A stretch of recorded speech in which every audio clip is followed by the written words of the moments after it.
আমরা মানে আমরাও তাৎক্ষণিকভাবে জানার পরে আমরা সেখানে যাই এবং সেখানে যেয়ে আসলে আপনারা নিশ্চয়ই জানেন যে এখন তো আসলে পুলিশ প্রশাসনের ভূমিকা ওরকম দৃশ্যমান না। তো পরবর্তীতে আমরা সেনা প্রশাসনকে রিকোয়েস্ট করার পর ওনারা আসেন।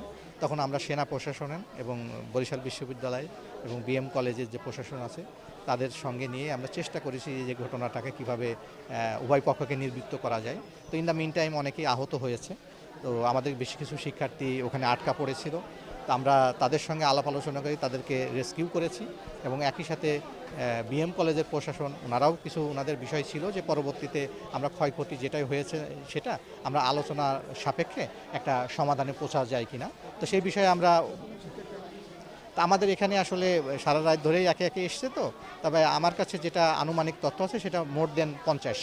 আমাদের যে একটা বিশ্ববিদ্যালয়ের বাস, এটা সম্পূর্ণভাবে আসলে মানে